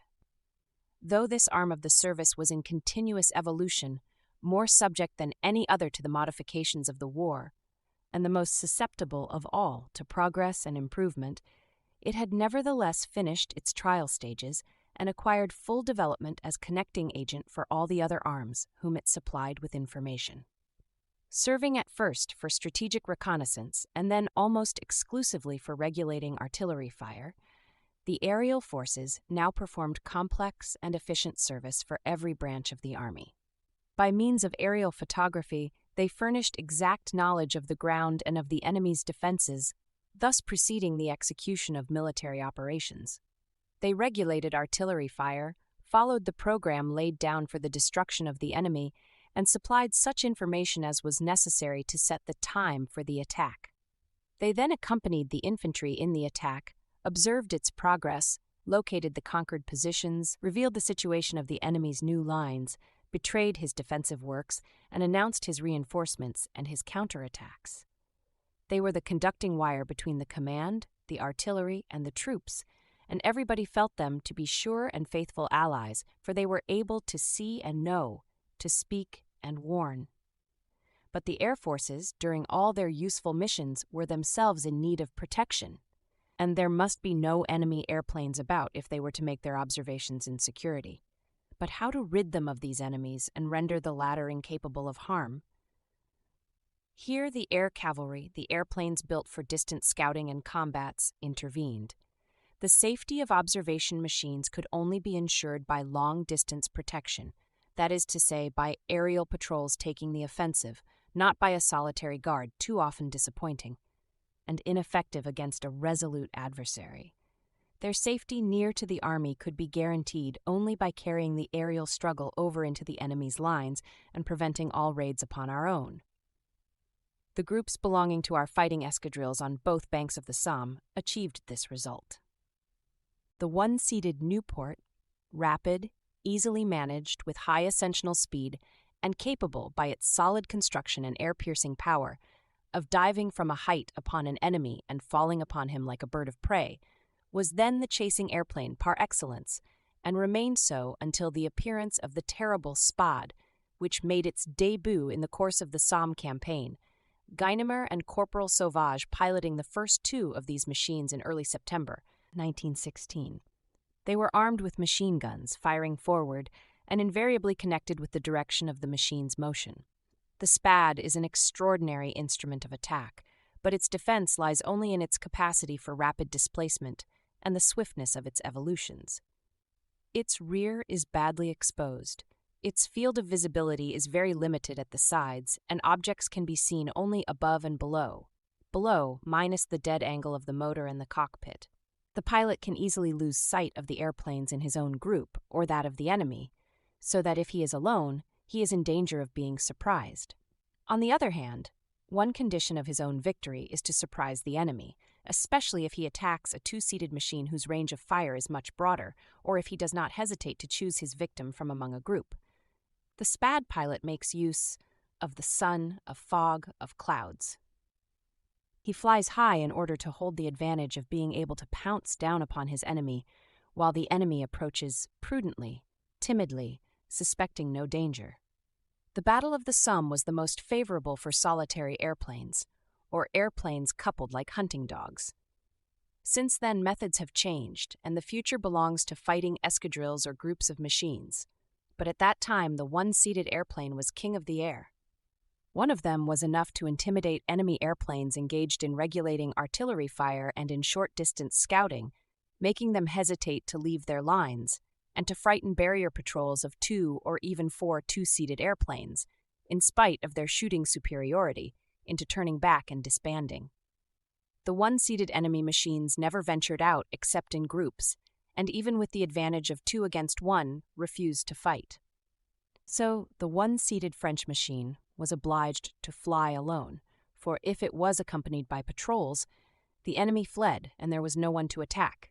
Whereas, when free to maneuver at will, the solitary pilot could plan ruses, hide himself in the light or in the clouds, take advantage of the enemy's blind sides, and carry out sudden destructive attacks which are impossible for groups. Our airmen never speak of the Somme without a smile of satisfaction. They have retained heroic memories of that campaign. Afterwards, the Germans drilled their one-seated or two-seated patrols, trained them in resistance to isolated attacks, and taught them in turn how to attack the solitary machine which had ventured out beyond its own lines. We were obliged to alter our tactics and adopt group formation, but the strongest types of our enemy-chasing pilots were revealed or developed during the Battle of the Somme. Moreover, our aviators at that time were incomparable, and in citing the most illustrious among them, one risks injustice to their companions, whose opportunities were less fortunate, and whose exploits were less brilliant, but not less useful. The cavalry, artillery, and infantry were drawn upon for recruits for the aviation branch of the army, and it appeared a difficult undertaking to fuse such different elements. But as all shared the same life and the same dangers, had similar tastes, and a passion for attaining the same result, and as their officers were necessarily recruited from among themselves and chosen for services rendered, an atmosphere of camaraderie and friendly rivalry was created. A great novelist said that the origin of our friendships dates from those hours at the beginning of life when we dream of the future in company with some comrade with the same ideals as our own, a chosen brother. What difference does it make, then, if they depart in company for glory or for death? These young men gave themselves with the same willingness to the same service, a service full of constant danger. They were not gathered together by chance, but by their vocation and by selection, and they spoke the same language. For them, friendship easily became rivalry in courage and energy, and a school of mutual esteem in which each strove to outdo the other. Friendship kept them alert, drove away inertia and weakness, and they became confident and generous, so that each rejoiced in the success of the others. In the mountains, on the sea, in every place where men feel most acutely their own fragility, such friendship is not rare, but war brings it to perfection. The patrols of the Stork's escadrille in the beginning of the Somme campaign consisted of a single airplane or airplanes in couples. Guynemer, whom everybody called the Kid, always took Hertot with him when he carried a passenger, for Hertot, as blonde as Guynemer, was brown, thin and slender, very delicate and young, seemed to give Guynemer the rights of an elder. Hertot was the Oliver of this Roland. In character and energy they were the same. Dorme used to take Dolin with him, or de la Tour, or the choice was made alternately. This was the quartet of whom the enemy had cause to beware, and woe to the Boche who met any one of them. There was at that time at Bapaume a group of 5 one-seated German machines, which never maneuvered singly. If they perceived a pair of Nieuports, they immediately tacked about and fled in haste. But if one of our chasers was cruising alone, the whole group attacked him. Hertot, attacked in this way, had been compelled to dive and land, and on his return had to submit to the jests of Guynemer, for at that age friendship is roughish. "Go there yourself," advised Hertot, "and you will see." Next day Guynemer went alone, but in his turn was forced down. After these 2 trials, which might have ended in disaster, but knights must amuse themselves, The 5 one-seated planes at Bapaume were methodically but promptly beaten down. Friendship demands equality between souls. If one has to protect the other, if one is manifestly superior, it is no longer friendship. In the Stork's escadrille, friendship reigned in peace in the midst of war, so surely did each take his turn in surpassing the others. Which one was, finally, to be the greatest? Not because of the number of his mentions, nor his renown or public fame, but according to the testimony of his comrades, the surest and most clear-sighted of testimony, for no one can deceive his peers? Would it be the cold and calm Dorme, who went to battle as a fisher goes to his nets, who never spoke of his exploits, and whose heart, under this modest, gentle, kind exterior, was filled with hatred for the invader who occupied his own countryside, Brie, and for 6 months had held in custody and ill-treated his parents? In the Somme battle alone, his official victories numbered 17, but the enemy could recount many others, doubtless, for this silent, well-balanced young man possessed quite improbable audacity. He would fly more than 15 or 20 kilometers above the German lines, perfectly tranquil under the showers of shells which rose from the earth. At such a distance within their lines, the boat airplanes thought themselves safe when suddenly, du Sud ou du Septentrion, appeared this knightly hero, and he would return smilingly, as fresh as when he had started out. It was only with difficulty that a very brief statement could then be extracted from him. His machine would be inspected, and not a trace of any fragment found. He might have been a tourist returning from a promenade. In more than 100 combats, his airplane received only 3 very small wounds. His cleverness in handling his machine was incredible. His close veering, his twistings and turnings made it impossible for the adversary to shoot. He also knew how to quit the combat in time if his own maneuvers had not succeeded. He seemed invulnerable. But later, much later, while he was fighting on the Aisne in May 1917, Dorme, who had penetrated far within the enemy's lines, never came back. Was Heurteaux the greatest, whose method was as delicate as himself, a virtuoso of the air, clever, supple, and quick-witted, whose hand and eye equaled his thought in rapidity? Was it Dulin, skilled in approach and prompt as the tempest, or the long-enduring, robust, admirable sous-lieutenant Nungesor, or Sergeant Sauvage, or Adjutant Tarascon? Was it Captain Menard, or Sanglour, or de la Tour? But the reader knows very well that it was Guynemer. Why was it Guynemer, according to the testimony of all his rivals?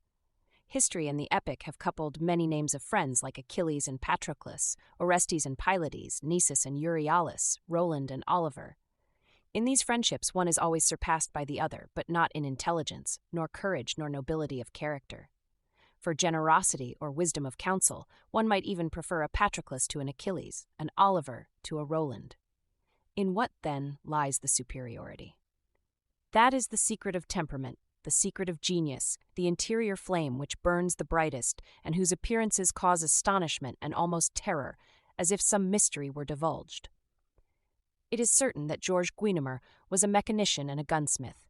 He knew his machine and his machine gun and how to make them do their utmost. But there were others who knew the same. Dorme and Heurteaux were perhaps more skillful in maneuvering than he. It was interesting to watch Guynemer when he was preparing to mount his Nieuport. First the bird was brought out of the shed, then he minutely examined and fingered it. This tall, thin young man, with his amber-colored skin, his long oval face and thin nose, his mouth with its corners falling slightly, a very slight moustache, and crow-black hair tossed backward, would have resembled a Moorish chief had he been more impassive. But his features constantly showed his changing thoughts, and this play of expression gave grace and freshness to his face. Sometimes it seemed strained and hardened, and a vertical wrinkle appeared on his forehead above the nose. His eyes, the unforgettable eyes of Guynemer, round like agates, black and burning with a brilliance impossible to endure, for which there is only one expression sufficiently strong, that of Saint-Simon concerning some personage of the court of Louis XIV. The glances of his eyes were like blows, pierced the sky like arrows, when his practiced ear had heard the harsh hum of an enemy motor. In advance he condemned the audacious adversary to death, seeming from a distance to draw him into the abyss like a sorcerer. After examining his machine, he put on his fur-lined, combinaison over his black coat, and his head covering, the passe-montagne, fitting tightly over his hair and framing the oval of his face, and over this his leather helmet. Plutarch spoke of the terrible expression of Alexander when he went to battle. Guynemer's face when he rose for a flight was appalling. What did he do in the air? His flight journals and statements tell the story. On each page, 100 times in succession and several times on a page, his flight notebooks contain the short sentences which seem to bound from the paper, like a dog showing its teeth. I attack, I attack, I attack. At long intervals, as if ashamed, appears the phrase, I am attacked. On the Somme, more than 20 victories were credited to him, and to these should be added, as in the case of Dorme, others taking place at too great distances to receive confirmation. In the first month of the Somme battle, on September 13, 1916, the Stork's escadrille, Captain Brocard, was mentioned before the army, has shown unequaled energy and devotion to duty in the operations of Verdun and the Somme, waging from March 19 to August 19, 1916, 338 combats, bringing down 36 airplanes, 3 Drachen, and compelling 36 other badly damaged airplanes to land. Captain Brocard dedicated this mention to Lieutenant Guynemer, writing under it, "To Lieutenant Guynemer, my oldest pilot and most brilliant stork, souvenir of gratitude and warmest friendship." And all the pilots of the escadrille in turn came to sign it. His comrades had often seen what he did in the air. When Guynemer came back and landed, what a spectacle! Although a victor, his face was not appeased. It was never to be appeased. He never was satisfied, never waged enough battles, never burned or destroyed enough enemies. When he landed, he was still under the influence of nervous effort and seemed as if electrified by the fluid still passing through his frame. However, his machine bore traces of the struggle: 4 bullets in the wing, the body, and the elevator. And he himself was grazed by the missiles, his combinaison scratched and the end of his glove torn. By what miracle had he escaped? He had passed through encircling death as a man leaps through a hoop. His method was one of the wildest temerity and impetuosity, and can be recommended to nobody. The number and strength of the enemy, so far from repelling, attracted him. He flew to vertiginous heights, and taking his place in the sunshine, watched and waited. In an attack, he did not make use of the aerial acrobatic maneuvers with which, however, he was perfectly familiar. He struck without delay, what is known in fencing as the cut direct. Without trying to maintain his machine within his adversary's dead angles, he fell on him as a stone falls. He shot as near to the enemy as he could, at the risk of being shot first himself, and even of interlocking their machines, though in that respect the sureness of his maneuvering sufficed to disengage him. If he failed to take the enemy by surprise, he did not quit the combat as prudence exacted, but returned to the charge, refusing to unhook his clutch from the enemy airplane, and held him, and wanted him, and got him. His passion for flying never diminished. On rainy days, when it was unreasonable and useless to attempt to fly, he wandered around the sheds where the winged horses took their repose. He could not resist it. He entered and mounted his own machine, settling himself in his cockpit and handling the controls, holding mysterious conferences with his faithful steed. In the air, he had a higher power of resistance than the most robust men. This frail, sickly Guynemer, twice refused by the army because of feebleness of constitution, never gave up. In proportion as the requirements of aviation became more severe, as the higher altitudes reached made it more exhausting, Guynemer seemed to prolong his flights to the point where overwork and nervous depression compelled him to go away and take a little rest, which made him suffer still more. And suddenly, before he had taken the necessary repose, he threw it off like ballast, and returning to camp, reappeared in the air, like the falcon in the legend of St. Julian the Hospitaller. The bold bird rose straight in the air like an arrow, and there could be seen 2 spots of unequal size which turned and joined and then disappeared in the heights of heaven. The falcon soon descended, tearing some bird to pieces, and returned to his perch on the gauntlet, with his wings quivering. Thus the victorious Guynemer came back, quivering to the aviation field. Truly, a god possessed him. Apart from all that, he was just a boy, simple, gay, tender, and charming. 4. On the Somme. June 1916 to February 1917. Georges Guynemer, then, was wounded on March 15, 1916, at Verdun. On April 26, he arrived again at the front, with his arm half cured and the wounds scarcely healed. He had escaped from the doctors and nurses. Between times, he had been promoted sous-lieutenant.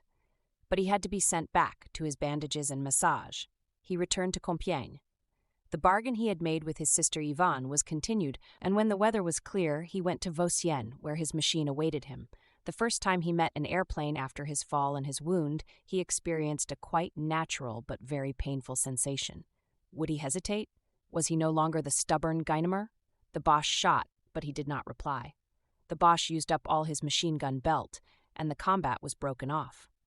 Was it to be believed? What had happened? Guynemer returned to his home. In the spring, dawn comes very soon, and he had left so early that it was still morning. Was his sister awake? He waited, but waiting was not his forte. So he opened the door again, and his childish face appeared in the strip of light that filtered through. This time, the sleeper saw him. "Already back?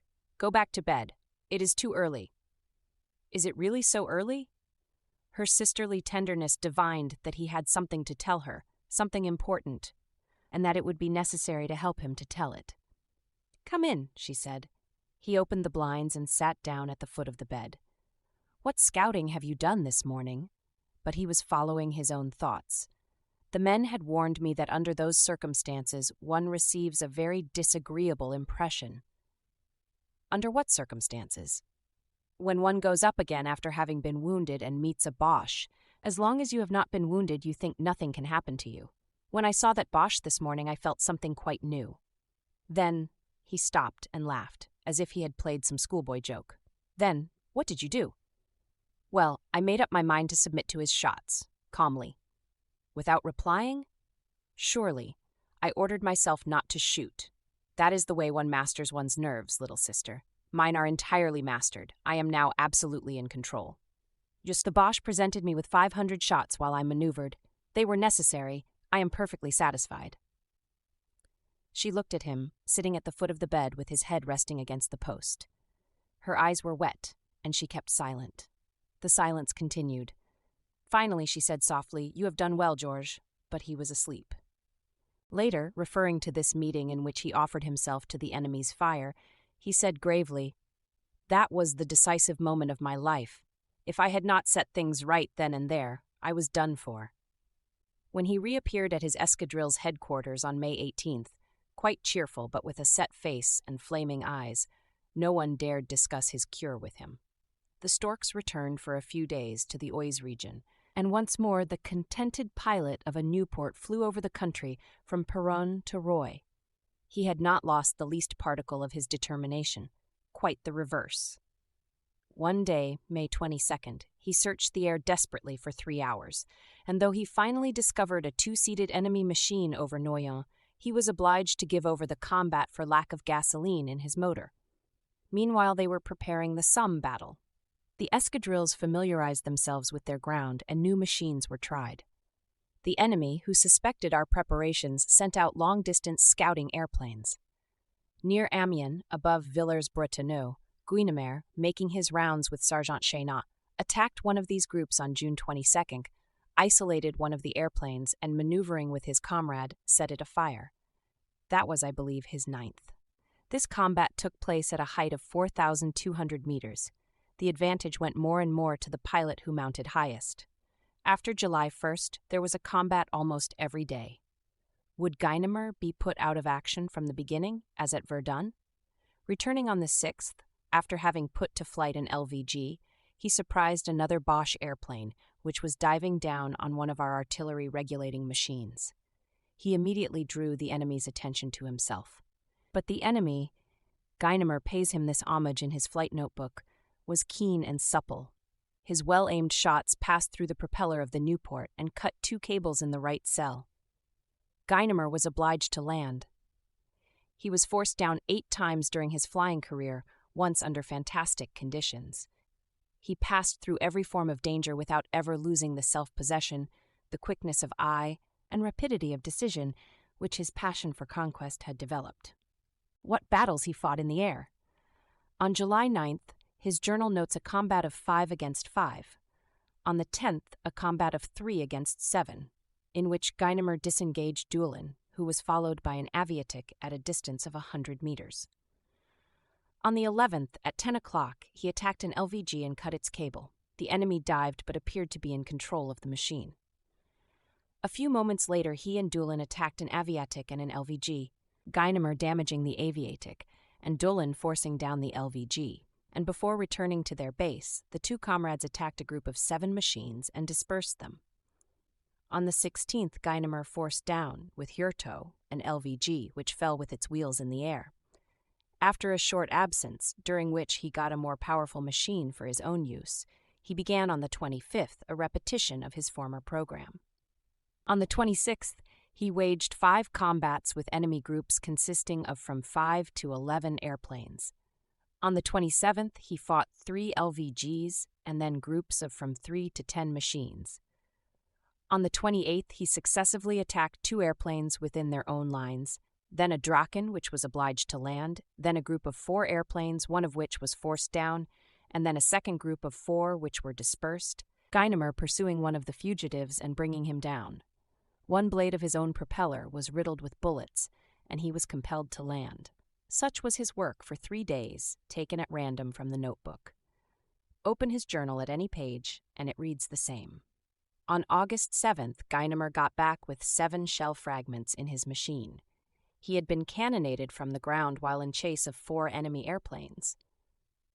On the same day, he started off again, piloting Hurto, who attacked the German trenches north of Clary and fired on some machine guns. From its place up in the air, the airplane encouraged the infantry and shared in their assaults. The recital of events became, however, more and more brief. The fighting pilot had not time enough to write details. Nobody had any time in the Stork's escadrille, constantly engaged as it was in its triumphant flights. We must turn then to Guynemer's letters. Strange letters, indeed, which contain nothing, absolutely nothing about the war, or the Battle of the Somme, or about anything else except his war and his battle. The earth world no longer existed for him. The earth was a place which received the dead and the vanquished. So this is the way in which he wrote his 2 sisters, then sojourning in Switzerland. Fritz, meaning any enemy airplane. Dear kids, some sport, the 17th, attacked a Fritz, 3 shots and gun jammed. Fritz tumbled. The 18th, idem, but in 2 shots, 2 Fritzes in 5 shots, record. Day before yesterday, attacked Fritz at 4:30 at 10 meters, killed the passenger and perhaps the rest, prevented from seeing what happened by a fight at 4:30. The Boche ran. At 7:40 attacked an aviatik, carried away by the impetus, passed it at 50 centimeters. Passenger Kook, killed. The machine fell and was got under control again at 50 meters above the ground. At 7:35 attacked an LVG, at 15 meters, just ready to shoot, when a bullet in my fingers made me let go the trigger. Reservoir burst, good landing 2 kilometers from the trenches between 2 shell holes. Inventory of the taxi. 1 bullet right in the face of my Vickers, 1 perforative bullet in the motor. The steel stone had gone clear through it, as well as the oil reservoir, the gasoline tank, the cartridge chest, my glove, where it stayed in the index finger. Result, about as if my finger had been slightly pinched in a door, not even skinned, only the top of the nail slightly blackened. At the time, I thought 2 fingers had been shot. To continue the inventory. 1 bullet in the reservoir, in the direction of my left lung, having passed through 4 millimeters of copper, and had the good sense to stop, but one wonders why. 1 bullet in the edge of the back of my seat, 1 in the rudder, and a dozen in the wings. They knocked the taxi to pieces with a hatchet at 2 o'clock in the morning, under shell fire. On landing, received 86 shots of 105, 130, and 150 for nothing. They will pay the bill. For a beginning, Latour has his 4th mention. A hug for each of you, George. P.S. It could not be said now that I am not strong. I stop steel bullets with the end of my finger. Is this a letter? At first it is a bulletin of victory, 2 airplanes for 5 bullets, plus 1 passenger, Kuik. Then it becomes a recital of the golden legend of aviation. He stops the enemy's bullets with his fingers. Roland would write in that style to the beautiful Aude. Met 3 Saracens, Durandal cleft 2. The third tried to settle the affair with his bow, but the arrow broke on the cord. Young Paul Bailey was right. The exploits of Guynemer are not a legend like those of Roland. In telling them just as they happened, we find them more beautiful than any we could invent. That is why it is better to let Guynemer himself relate them. He says only what is necessary, but the right accent is there, the rapidity and the quick. The following letter is dated September 15, 1916. From the same to the same. Some sport. On the 16th, in a group of 6, 4 of them squeezed at 25 meters. In 4 days, 6 combats at 25 meters. Filled a few Boches with holes, but they did not seem to tumble down, though some were hard hit all the same. Then 5 boxing rounds up between 5,100 and 5,300 altitude. Today, 5 combats, 4 of them at less than 25 meters, and the 5th at 50 meters. In the first, gun jammed at 50 meters. In the second, at 5,200, the Boche, in his excitement, lost his wings and descended on his aerodrome in a wingless coach. His ears must be humming. 16th. The third was a nose-to-nose combat with a fighting aviatic. Too much impetus. I failed to hammer him hollow. In the fourth, same joke with an LVG in a group of 3. I failed to hammer him. I lurched, pan, a bullet near my head. In the 5th, I cleaned up the passenger, that is the 3rd this week, then knocked up the pilot very badly at 10 meters. Completely disabled, he landed evidently with great difficulty, and he must be in hospital. 3 lines to describe a victory, the 16th. And what boarding of the adversary, from above and from below.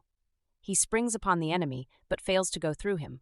Both speeds combined, he does not make much less than 400 kilometers an hour when he dives on him. The meeting and shooting hardly last 1 second, after which the combat continues with other maneuvers. Some savant should calculate the time allowed for sight and thought in fighting such duels.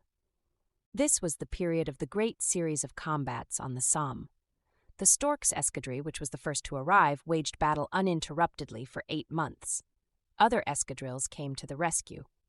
Altogether, they were divided into 2 groups, one under the command of Major Fonck, the other under that of Captain Brocard, appointed chief of battalion. It becomes impossible to enumerate all Guynemer's victories, and we can merely emphasize the days on which he surpassed himself. September 28th was a remarkable day, on which he brought down 2 enemies and had a fall from a height of 3,000 meters. Little Paul Bailly would hardly have believed that.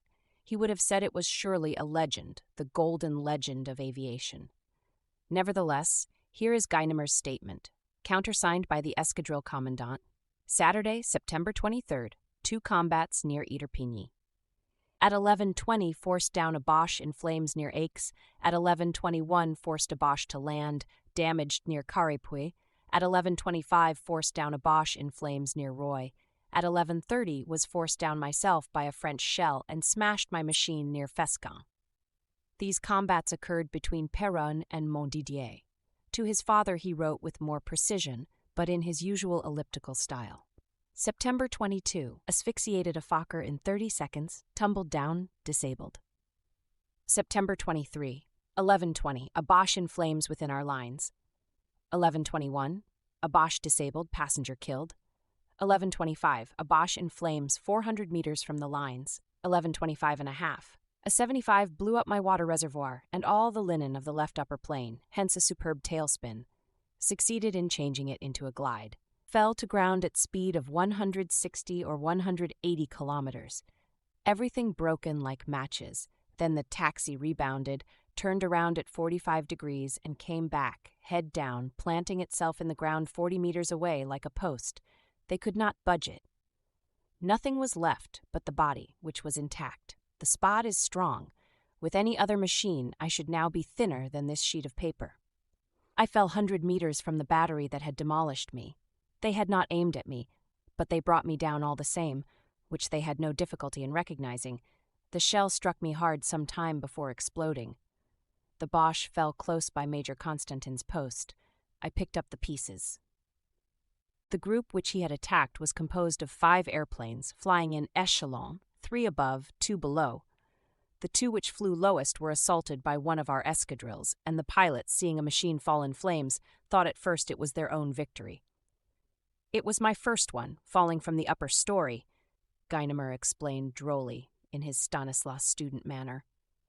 With his terrible oiseau, he had waged battle with the three pilots of the upper story, and had forced them down one after the other. The first one, he said, had a half-burned card in his pocket, which had certainly been given him that same morning, judging by the date, which read in German, "I think you are very successful in aviation."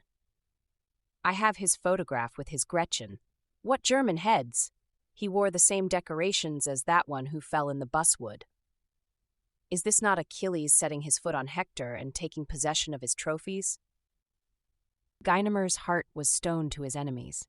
He saw in them the wrongs done to France, the invasion of our country, the destruction of our towns and villages, our desolation, and our dead, so many of our dead whose deserted homes weep for them. His was not to give pity, but to do justice. And in doing justice, when an adversary whom he had forced down was wounded, he brought him help with all his native generosity.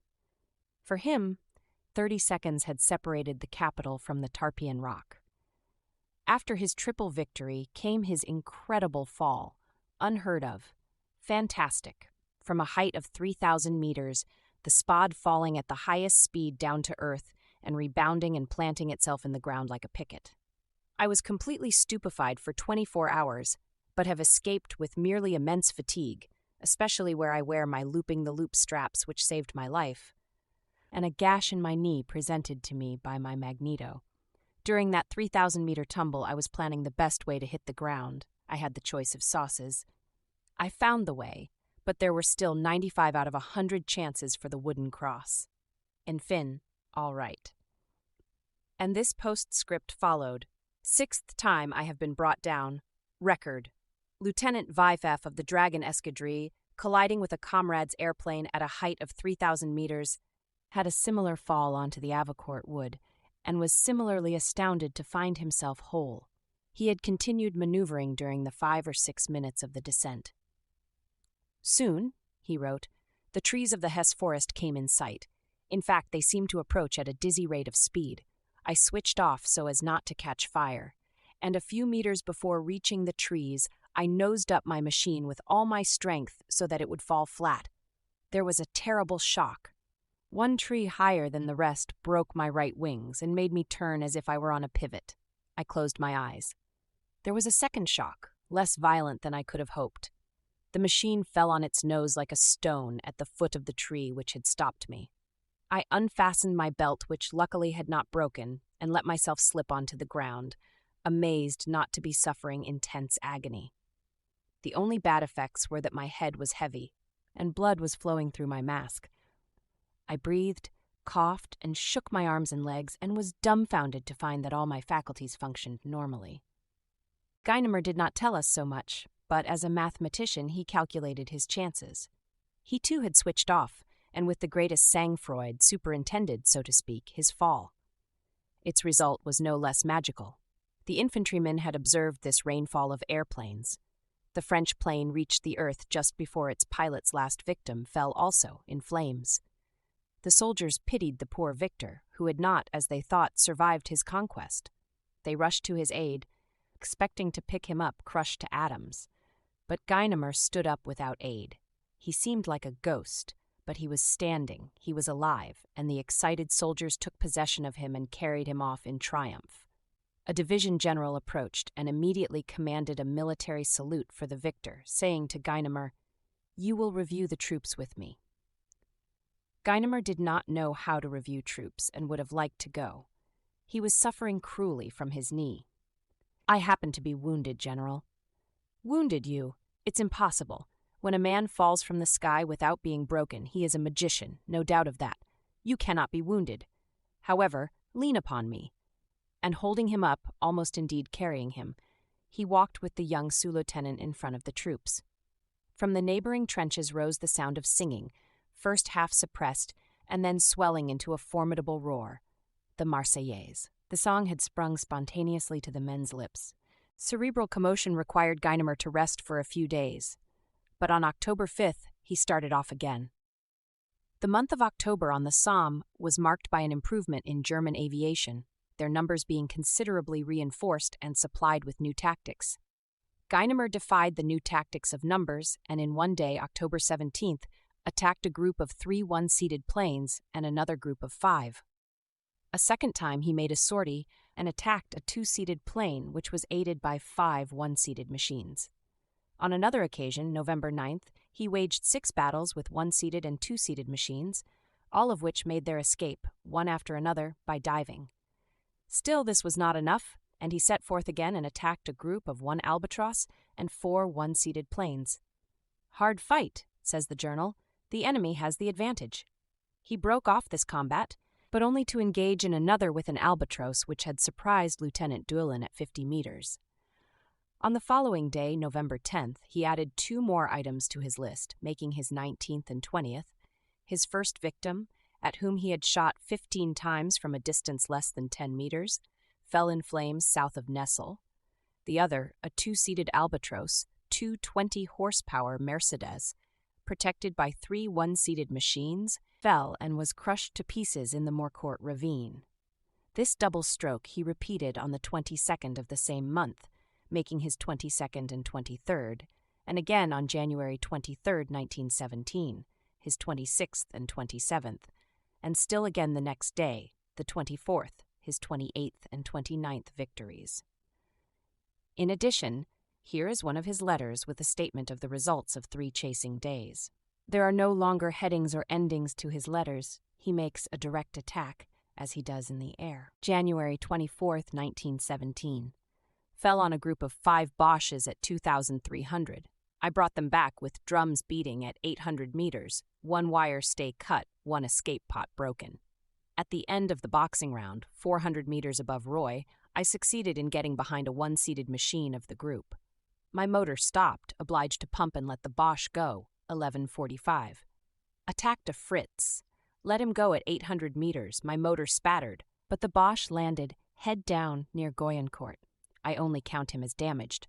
At this instant, I see a Boche cannonaded at 2,400, hence at 11:50 a boxing round necessary with a little Rumpler armed with 2 machine guns. The pilot got a bullet in his lung. The passenger, who fired at me, got one in his knee.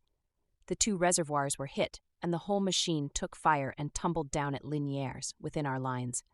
I landed alongside. In starting in again, 1 wheel was broken in the plowed, frozen earth. In taking away the taxi, the park people completely demolished it for me. It was rushed to Paris for repairs. 25th, I watched the others fly and fume. 26th, Bouquet loaned me his taxi. No viewfinder, only a wretchedly bad, oh how bad, sightline. At 12 o'clock. Saw a Boche at 3,800, took the lift. Arrived at the Sun. In turning was caught in an eddy wind, rotten tail spin. While coming down again, I saw the Boche aiming at me 200 meters away. Sent him 10 shots, gun jammed, but the Boche seemed excited and dived with his motor in full blast straight south. Off we go. But I took care not to get too near so that he would not see that my gun was out of action. The altimeter tumbled, 1,600. Estre Saint-Denis came in sight. I maneuvered my Boche as well as I could. Suddenly, he righted himself and departed in the direction of Reims, banging away at me. I tried bluffing. I rose 500 meters and let myself fall on him like a pebble. When I began to think my bluff had not succeeded, he seemed impressed and began to descend again. I placed myself at a distance of 10 meters, but every time I showed my nose, the passenger aimed at me. The road to Compiègne, 1,800 meters. When I showed my nose, the passenger, standing, stopped aiming and made a sign that he gave himself up. All right. I saw under his belly that 4 shells had struck the mark. 400 meters. The Boche slowed up his Moulin motor. 200 meters, 20 meters. I let him go and watched him land. At 100 meters, I circled and found I was over an aerodrome, but having no more cartridges, I could not prevent them from setting fire to their taxi, a magnificent 200-horsepower Albatros. When I saw they had been surrounded, I landed and showed the Boches my broken machine gun. Sensation. They had fired at me 200 times. My bullets, before the breakdown, had gone through their altimeter and their tachometer, which had caused their excitement. The pilot said that an airplane had been forced down 2 days before at Guynemer. Passenger killed, pilot wounded in legs. Had to have one amputated above the knee. I hope this original confirmation will be accepted, which will make 30 victories, 20 or 21 of which occurred on the Somme. Such is the schedule of these extraordinary flights. The last one surpassed all the rest. He fought unarmed, with nothing but his machine, like a knight who, with sword broken, manages his horse and brings his adversary to bay. What a scene it was when the German pilot and passenger, prisoners, became aware that Guynemer's machine gun had been out of action. Once more he had imposed his will upon others, and his power of domination had fascinated his enemies. In the beginning of February 1917, the Stork's escadrille left the Somme after 6 months fighting and flew into Lorraine. This concludes today's reading of Georges Guynemer, Knight of the Air, by Henry Bordeaux. Join us also the day after tomorrow for the subsequent chapter, or download the entire audiobook from our webshop at Intonio.net. Thank you for listening, and so long.